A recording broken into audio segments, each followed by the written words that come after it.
Om Shanti.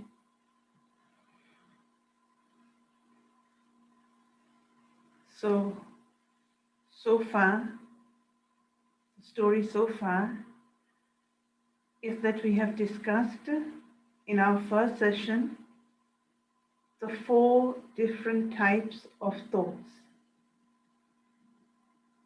Then, in our following sessions, we discussed where these thoughts are all happening. We discussed what are within our thoughts: quality, quantity, choice, speed, all of these things that are there within our thoughts. Yesterday we discussed the first 2 faculties of the soul. Call it departments, call it capabilities, call it faculties. But these are the first things that happen. The mind creates thoughts. Not only does the mind create its own thoughts, it has that power to create. But the majority of our thoughts are something is happening around us and that stimulates our thoughts. It gives rise to thoughts.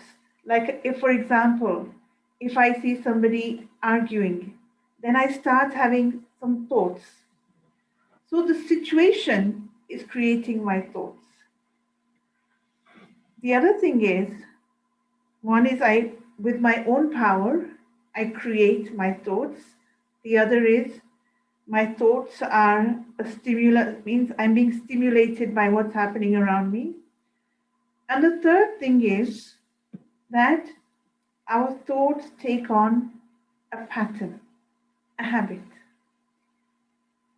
Within our thoughts, we start having repetitive thoughts. We're not able to change the quality of our thoughts. For example, if I've been having negative thoughts for the past 10 years, and then all of a sudden, where will positive thoughts come from?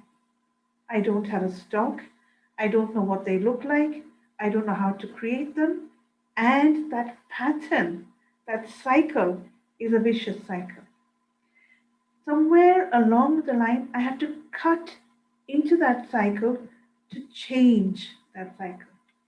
And so, what I've done in the past 3 days, I've given thoughts which will help us to cut into that cycle.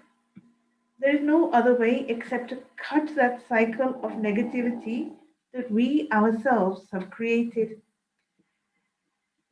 So, what the mind can do, this is why they talk a lot about the power of the mind. But yesterday you heard it in simple language, what the mind is capable of. Then the mind has to work with the intellect, or I should say, the intellect has to work with the mind. The intellect has the ability to control the mind, because we have this question, how can I control my mind? It's the intellect which does it. The intellect, if it's strong, if it's positive, then it can work on the mind.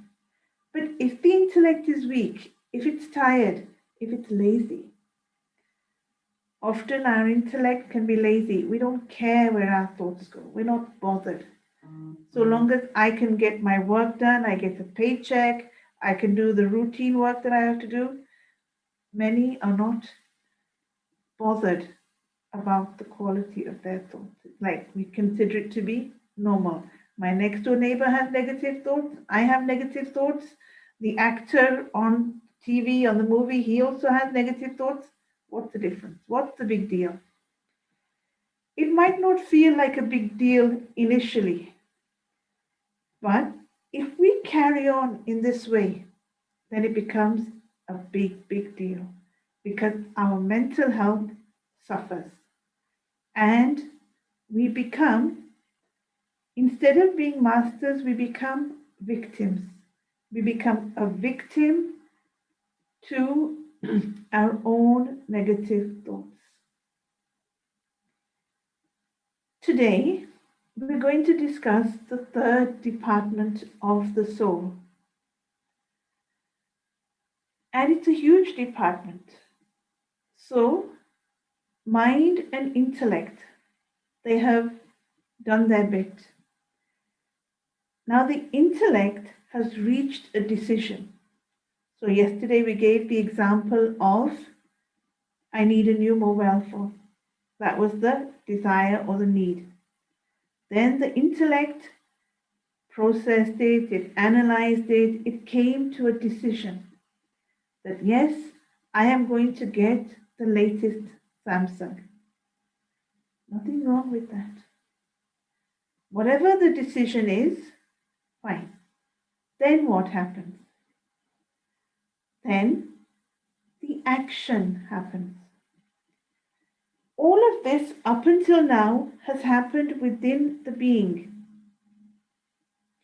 Now, who will execute that decision? So, the decision has happened that I will go to Carphone Warehouse. I think that's not around anymore, but doesn't matter. I will go to Carphone Warehouse and buy the latest Samsung. This action happens via this physical body. It's the physical body, the soul and body, that go to Carphone Warehouse and the transaction happens. But there is also something else happening at exactly the same time. Whilst the action is taking place, there is something else which is happening. And that something else is the recording. Whatever I do, whether it's thinking, seeing, speaking, listening, talking, eating, walking, whatever I do, it is being recorded. Means it is leaving an imprint on the soul. So, the third faculty, I'm going to give it three names. I'm going to give it the scientific name, I'm going to give it the name according to Raj Yoga, and I'm going to give it a common name which you and me can understand. Scientific name is the subconscious mind. The name according to Raj Yoga meditation is sanskars. I will explain this word in more detail. The image that you saw just now, before when it started, it was an image which is very common. 10% is our conscious mind and 90% is the subconscious mind. And so, I don't think there's anybody who's not seen this image. Many of us feel that the subconscious is not something that we can understand. It's for scientists or other people out there who understand all this technical stuff. We all have a subconscious. And so why shouldn't we understand it? The common name, which I will use throughout the session also, if you can write it down, storage. Within all our gadgets, be it our laptop, be it our desktop, be it our tablet, be it our phone, there is storage. Each device has a capacity. It has storage. That you've got this much space remaining. You might say, well, that's technology. What about before technology?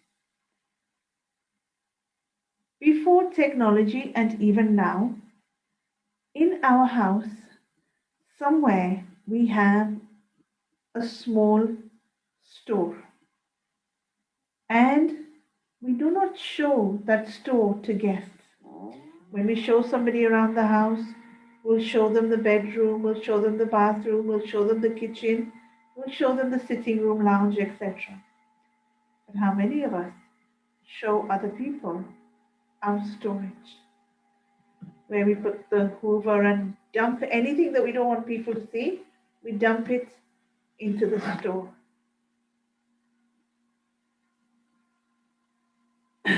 90% is the store. 90% is the subconscious mind. The conscious mind is what we have discussed up until now.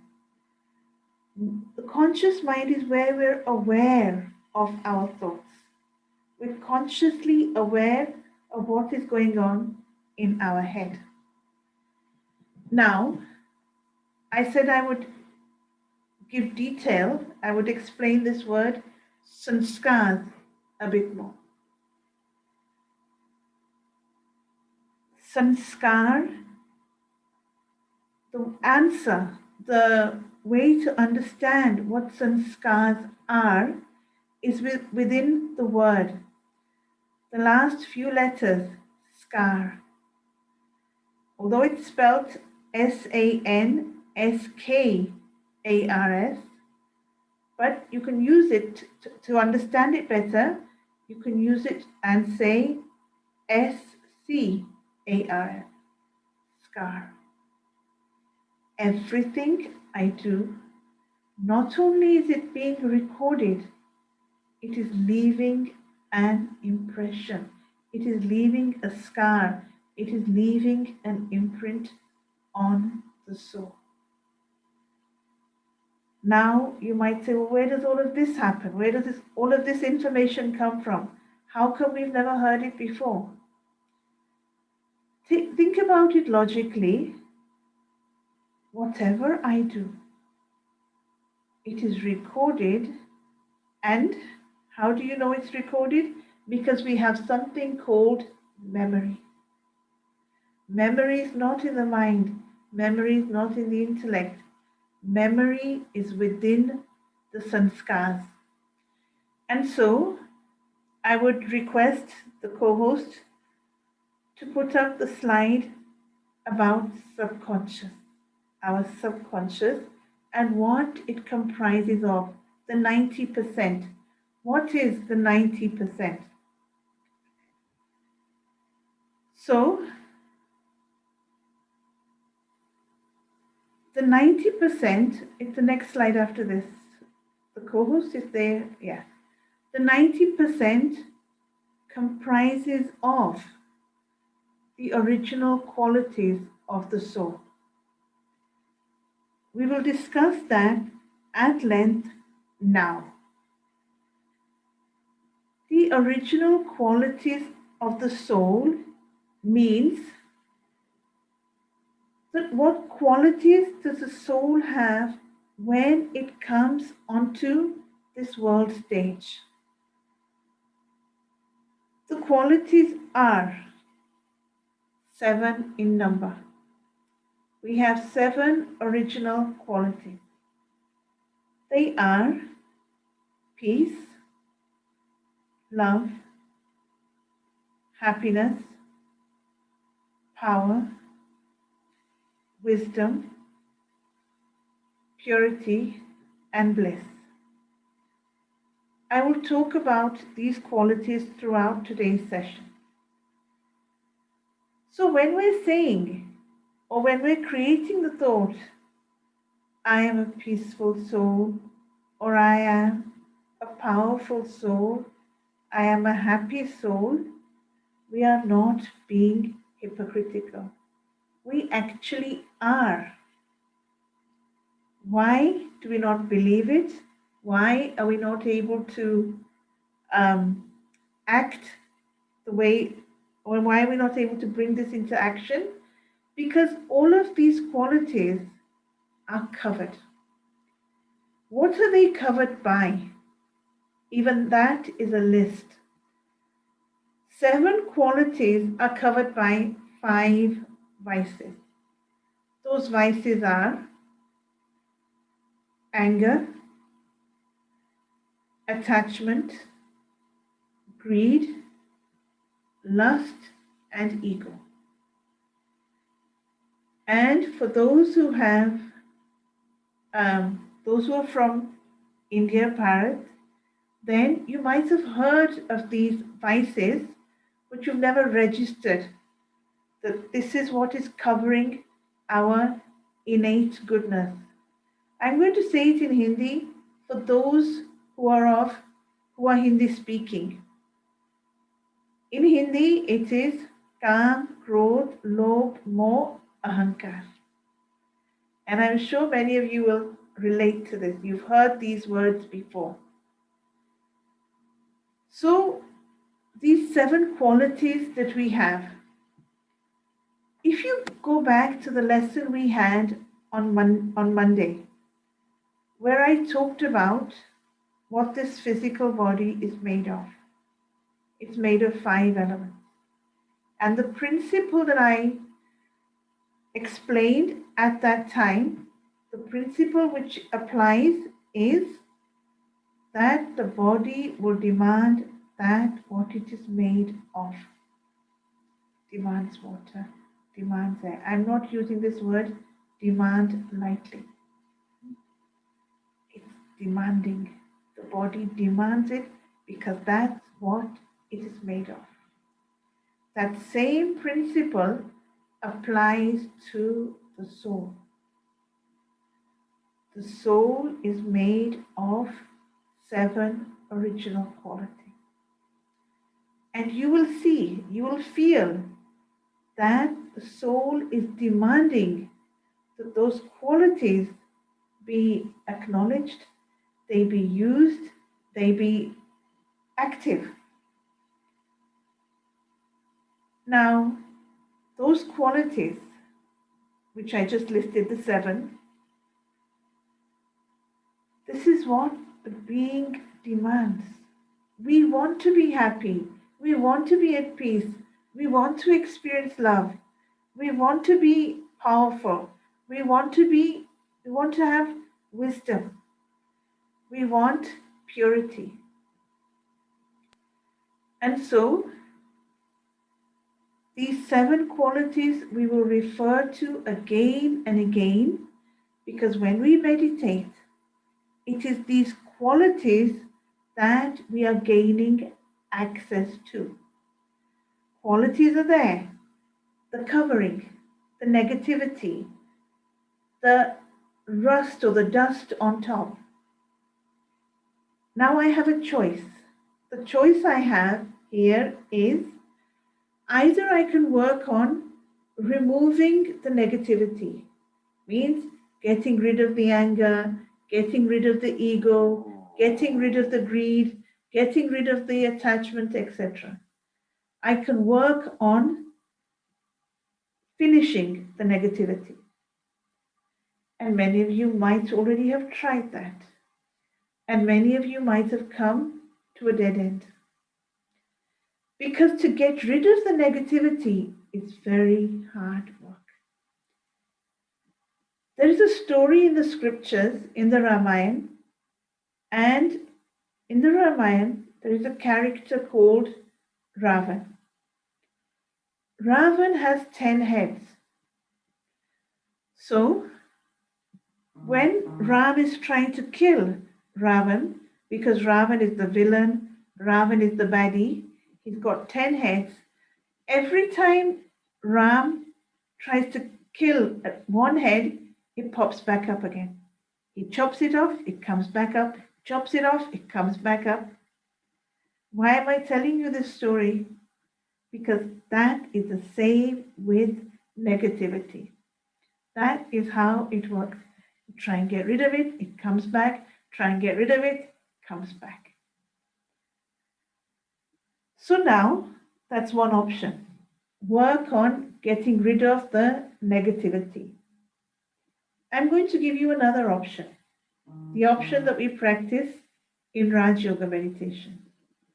That option is, there's the negativity, it's covering the goodness.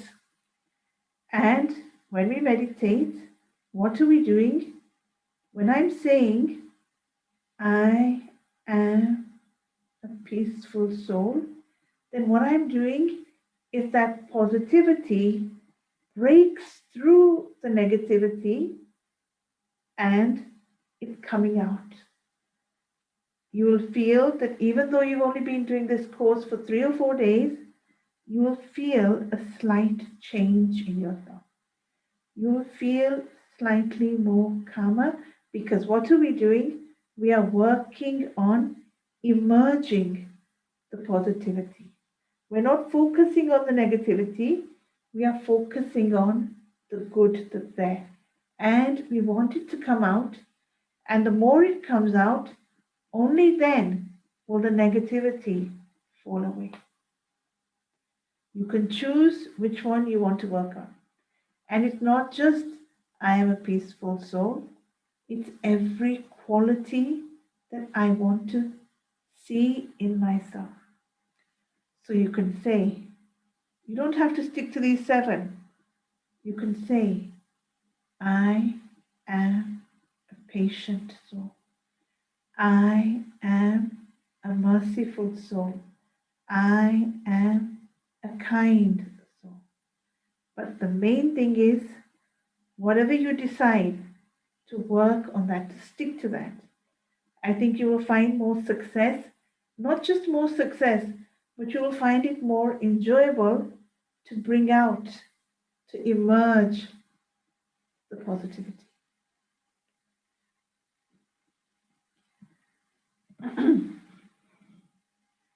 So, whatever the being comprises of, that is what it demands.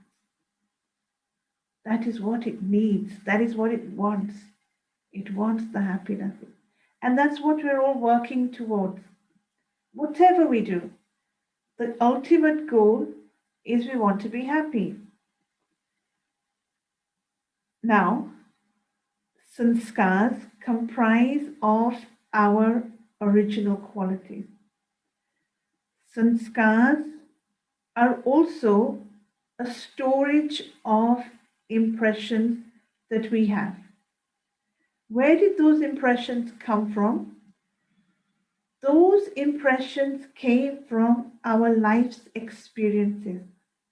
Whatever I've experienced in this birth plus previous birth, everything has been recorded, everything has left a mark, a scar, everything has left an imprint.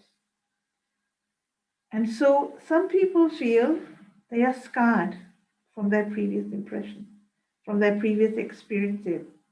Yes, we have scars. Sometimes positive scars, sometimes negative scars, but the impression, maybe the word scar is not such a nice word. We have impressions of experiences that we have. Whatever impressions I, the soul, have recorded, those impressions determine my personality. Whatever impressions there are, they will determine my personality. So, for example, I have to give an example. Supposing as a child you were abused. Supposing something traumatic happened to you. Supposing you lost somebody you loved and you lost them all of a sudden. Anything. Think of whatever's happened. That impression is recorded, that scene, that whole scenario is recorded within your mind. Sorry, it's recorded within the soul. And at any given time, any trigger will bring up that scene. So even though that scene in reality happened once, but here it can happen. You can relive it thousands of times. You can relive the moment, the feeling, the atmosphere, your thought. You can relive that whole scene once again. Sometimes it's nice if you have a beautiful recording. Sometimes it's not so nice. And we're not able to erase that recording. That recording often can harass us. That is a different subject. But the recordings we have, how do they determine my personality? They will make me either bitter or better. My recordings make me bitter or better. Now, if we look at the next slide, if the co-host can put up the next slide, and I can have some water.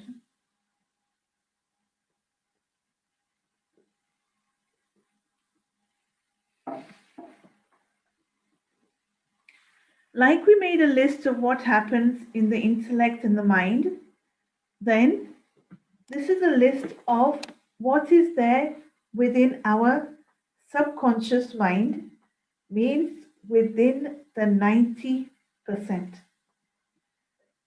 So, the values that we pick up. Where do we pick up these values? That also I will share as we move further into this lesson today. Morals, habits, personality, memory, imprints and impressions, recordings. All of this is happening within our sanskars. This is why it takes up much more space. Everything, like I said earlier, whatever is happening, even the conversation between the mind and intellect is being recorded. Now, I'm going to assume that all of you are at least my age. Some of you might be very younger, but those who are my age will know one thing. That when we needed to record something, when we were kids or smaller, when we needed to record something, then we had a tape recorder, big, bulky, heavy tape recorder. And in order to record, we had to press two buttons at the same time. Those two buttons were play and record. Did you ever notice the record button was always red? Did you ever notice you could not press the record button by itself? It would only work if you press two at the same time. Play and record. This is exactly what is happening in our life. We are playing our role. We are doing the action, and it is being recorded.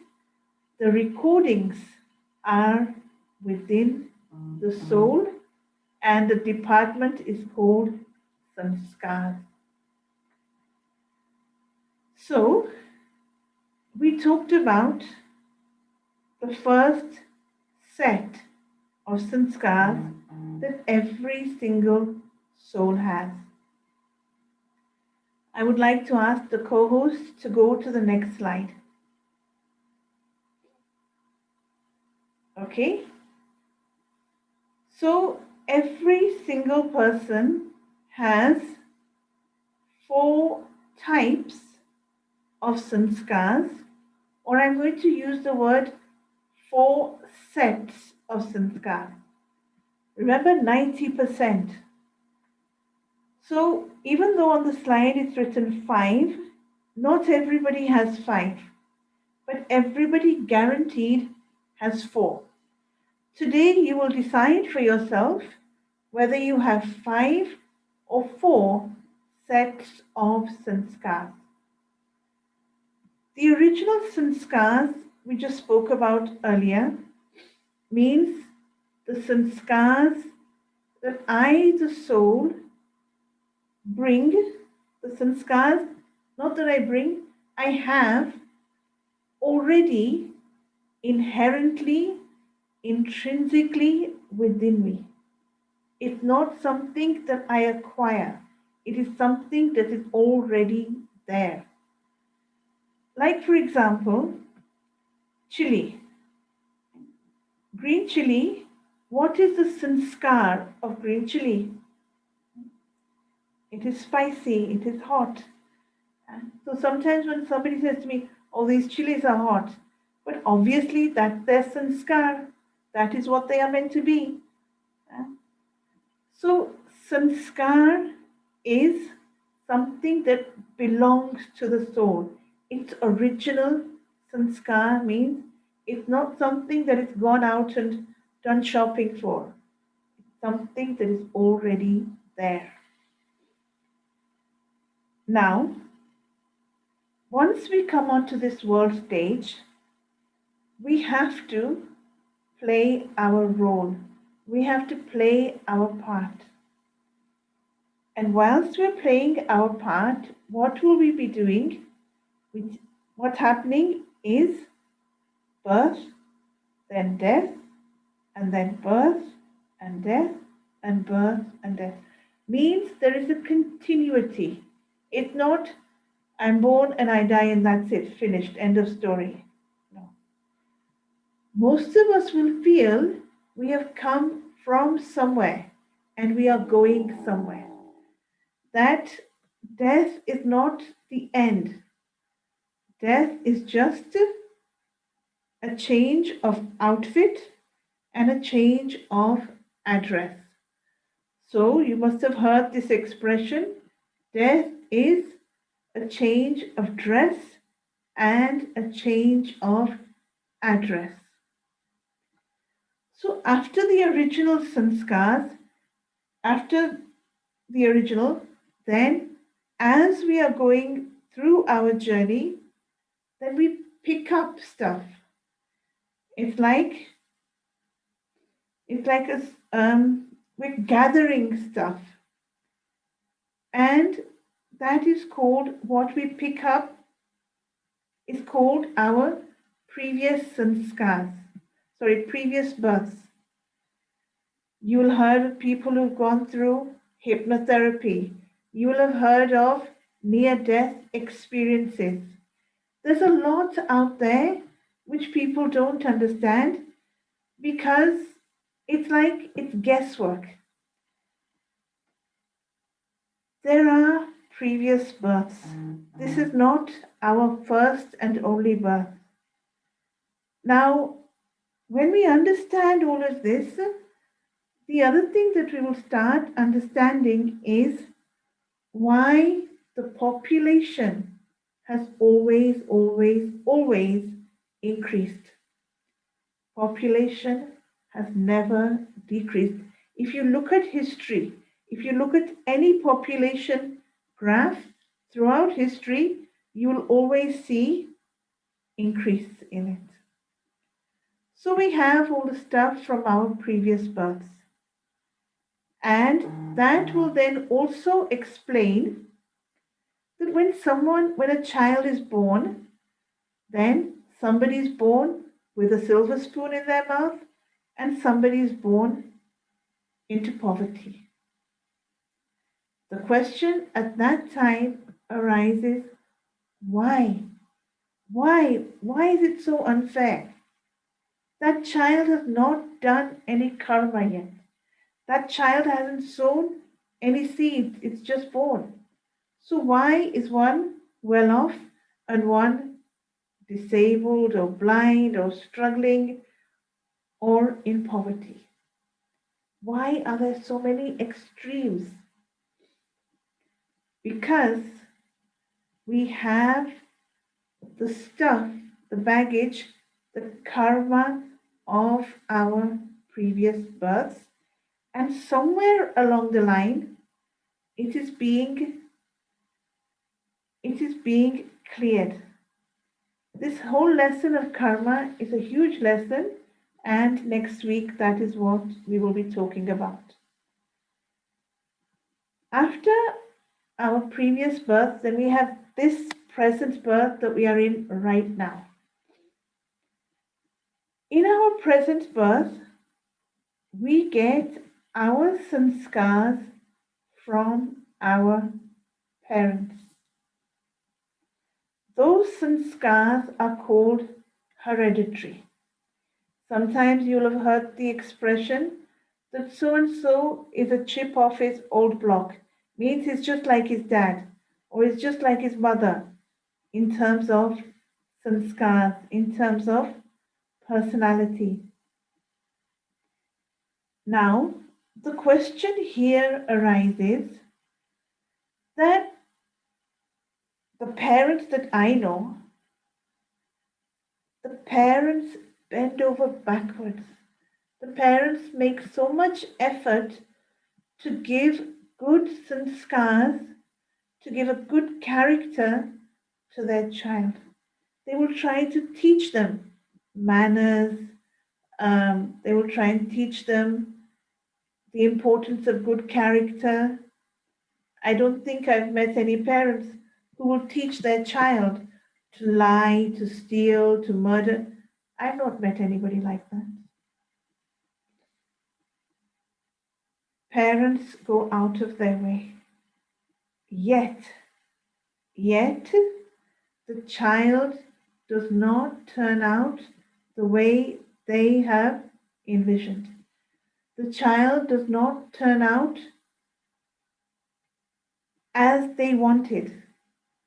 Means they worked so hard. They did 2 jobs, 3 jobs, put food on the table for the child. They educate the child. I see parents dropping the children at school, picking them up, simply so the child gets an education. And yet, the child turns out the opposite of all the effort that has been put into that child. I'm going to tell you a true story because we have time. And one mother, she had one son. She had a son, her only son, and a single parent for whatever reason. She worked 2 to 3 jobs so that her child was never short of anything. She made sure that her child had everything. Whatever the child's friends had, she made sure her own son had the same. If the friends had a bicycle, her son would get a bicycle. If the friends had an iPad, the son would get an iPad. Means she did not want that he is lacking anything. Education was also very good. At the age of 22, that child is found guilty of murder. This is not the story about the child. This is a story of the mother. And what the mother went through. Because he was guilty of the murder, he did admit it, and it was proven beyond doubt that he did commit the murder. But the mother's trauma, what haunted the mother was, where did I go wrong? What did I not give my child? What did I not do for my child? Why did this happen? How could it happen? Parent works so hard to instill their child with good sanskars, and yet the results are something else. I'm sure many of you would also have similar experiences or know people who have gone through similar experiences. This was South London, and this mother, her only question was, where did I go wrong? Means she was constantly blaming herself. So, present birth. A lot of our sanskars are A lot of our personality, a lot of our mannerisms are given through our parents, means it's hereditary. We learn culture from them, we learn a certain lifestyle from them. Supposing somebody is middle class, from their parents, they will learn middle class thinking, middle class lifestyle. Supposing somebody's in poverty, they will learn a different way of thinking. So we get everything from our parents. However, there is something which overrides all of that. Whatever you've taught them, it gets overridden. What does it get overridden by? So you will see from the list, it gets overridden by many things. Those things include influence. We all know the danger of influence. I've seen parents who are very worried about the company that their children keep. Why? Why are they worried about the company their children keep? Because company influences. Company colors the soul. So it's not just company which colors the soul. It's not just company which overrides what the parents have taught. There's a full list. Education. Now let me talk about the influence of education. If we could communicate, which, okay, we won't right now, but if we were in front of each other and I was to ask you, where do children learn or pick up smoking, drinking, drugs, etc. from? Where does it happen the most? College, university, school. This is where you're sending your child to be educated. He's getting history, geography, English, and maths. He's getting that. At the same time, they're also getting other stuff: smoking, drinking, drugs, you name it, they will learn it. They will pick it up at their places of education. We've all seen that for ourselves. I mean, I've seen it when I went to school, that this is where the friend will offer the cigarette and say, try one. So, the influence of education. I'll give you another example. When we are educated, then at school, we will learn career, we will learn profession, we will learn to go, if we want to make something of ourselves, then you have to follow certain subjects, etc. We learn career, all of these things. But when we go home, then parents will have a different tune and tone. I'll give you a very obvious example, and that is within Indian culture. The example I'm giving is more to do with Indian culture. If you're educated in this country, you will learn career and love marriage. And when you go home, your parents will talk to you about arranged marriage. And so that's where the conflict starts. It's not a conflict of generation gap, it's a conflict of what you're learning in your place of education with your friends and what you're learning at home. Two different things.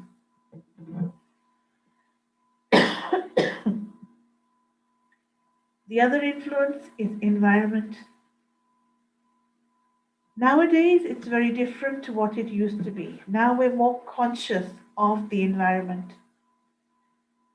But I remember a time when we were not so conscious of the environment. We didn't get these words recycling and, being careful, using resources carefully. These were not there previously, but now it is very much there that if we don't take care of the environment isn't going to look after us. The environment is going to backlash at us. Society, so look at the list: education, environment, society. There's a saying, and that saying, I don't remember the words in English, but what the saying is that the biggest disease in the world is, what will people say? The biggest disease in the world is, what will people say? What will neighbors say? What will friends say? We are worried about what people will say.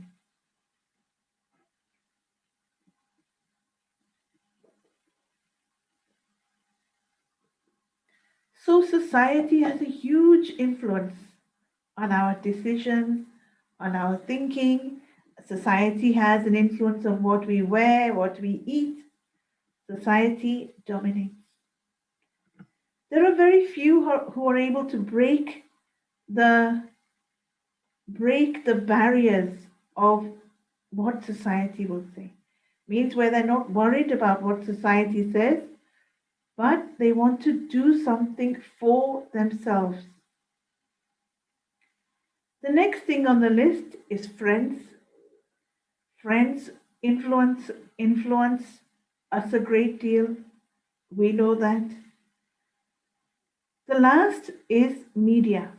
And actually, media should be first, because nowadays it's not just media we're talking about, it's social media. And social media has a huge influence on us. Facebook, I see or I read, not that I read that much, but what happens is sometimes I see that on Facebook, our life is actually different to the way we create our life on Facebook. It's like we create another personality for ourselves. We create an escape, a world in which we can escape into. So these are the four sets of sanskars that every individual has. The original means you must have heard your parents say to you, or you may have said to your children, that there is some good in everyone, that every person has some good in them. That is that is very, very true, because we have our original sanskars. Now the last set of sanskars is the willpower or the desire to change. I want to, I need to change. That thought does not arise in everybody. That's why I said everyone has four, very few have five. Even if there is a thought that I want to change, then what is it that I want to change from to? Because we are something right now and we are going to change to something. And whatever it is that I want to change to, it has to be sustainable. This word is very much out there nowadays. Sustainable, sustainable energy, sustainable everything, fuel, everything has to be sustainable. Even our change has to be sustainable. On New Year's Day, we make lots of resolutions, but are they sustainable? So, what is it that I want to change to? All of you have heard the expression, I want to go back to my roots. I want to go back to where I came from. Where are our roots? Our roots, or back to basics, back to the beginning, is the original sanskar. It's not going back to your country, but it's going back to what we were like originally, without the fluff and the stuff that we gather on the way. So, this is what we practice in meditation, emerging the original. So, now the next slide is the list that I mentioned earlier of the 7 qualities of the soul. I would like that you learn these 7 qualities off by heart. These 7 qualities are our original personality. Now, I'm going to ask you the opposite of each of these qualities. What is the opposite of peace? If you're taking notes, then please make a list. What is the opposite of peace? There are many answers. So, one is peacelessness. Some people say the opposite of peace is war. Some people say the opposite of peace is noise. So, we have different answers. All of these answers are correct. I hope you're making this list because you're going to look at it after we've made the list.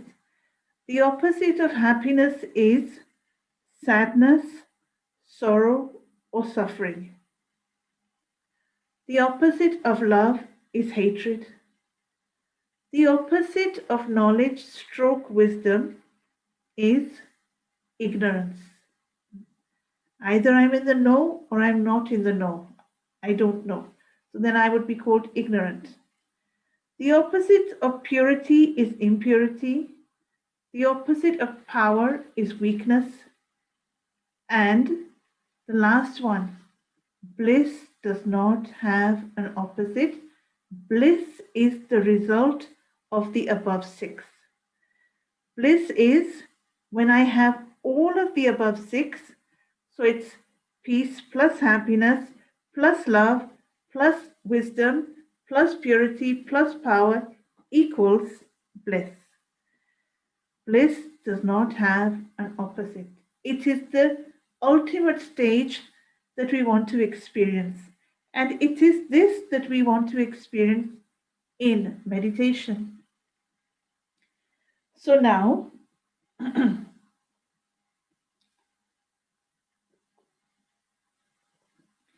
I want you to look at the second list that you've made. I haven't made that list, but you must have. And ask yourself these questions. The opposite list, ask yourself, do you feel comfortable? No, first of all, ask yourself, have you ever experienced any of those states? Unhappy, conflict, hatred, impurity, weakness. Have you ever experienced that? And if you have experienced them, which I think the majority will have, then you will also know that those experiences didn't feel comfortable. They didn't sit well with us. They didn't feel correct. They were not nice. They were not natural. Being unhappy is not natural. Hating somebody doesn't ever feel correct. You might enjoy hating somebody, but you know in your heart of hearts that it's not good to hate somebody. So, we have gone through the 5 sets of sanskars that we have. Our sanskars create our personality. Because don't forget, it's the 90%. It's that store where we have shoved things inside and we say to ourselves, I'll look at it later. I'm sure you all have stuff where there's a store, and in that store, you might have things that don't work. You might have stuff which is out of date. You might have stuff that you keep meaning to throw away, but you don't get around to it.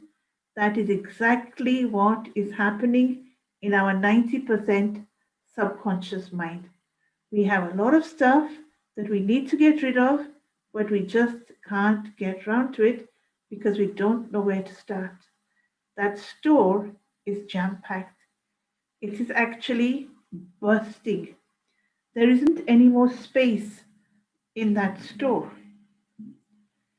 And so now I am looking at the time. I'm sure all of you are also because it's nearly bedtime.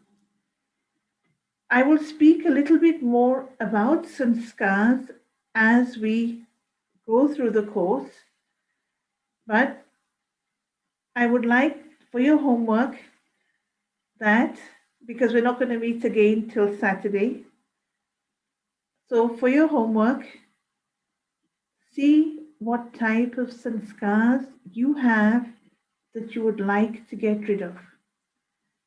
Just write them down for yourself. What type of sanskars do I have that I would like to get rid of? For example, do I have the sanskar of criticizing, of taunting, of showing people up? What sanskars do I have that I feel are a hindrance in relationships? Because this is what happens.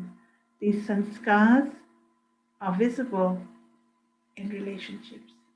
They may not be visible to me, but they're definitely visible to others. My ego is visible to others, but maybe not to me. And so I will now announce, I think there's been the question a few times, that if there is a recording of these sessions. And so the co-host will put up the link and you can make a note of it.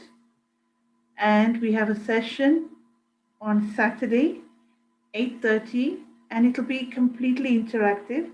I will not do the talking. You will do the talking. If you have any questions, then please note them also. But on Monday, we will continue the course. So far, we've covered the soul. Now we have to cover where does the soul come from. So that will happen on Monday. Why do we not have sessions on Friday? That is also a question which came up. Why only Monday to Thursday? Because every Friday, 7 o'clock, we have a special speaker who gives a talk on different topics. And so tomorrow's topic is being free from influence. And the speaker is one of our senior speakers from our headquarters in London, Sister Maureen. And so I'm sure you will really enjoy that session, and that will be on Zoom. And if you don't have the Zoom link, then I'm sure the co-host will put it up. So thank you, and I will see you on Saturday, but we will finish with a moment of meditation. See, now we are going to create sanskar. Om Shanti.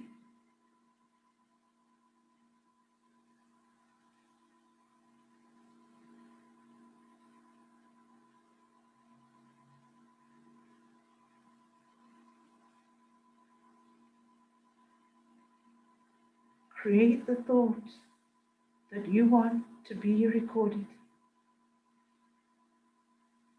I am a pure, peaceful soul.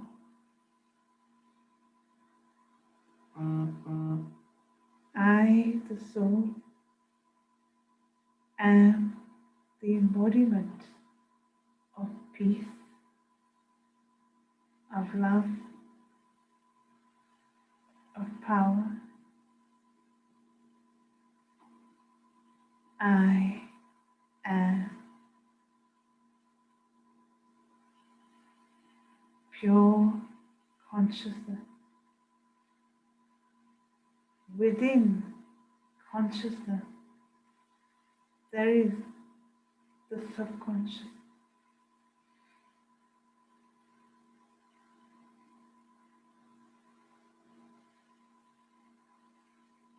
I am blessed.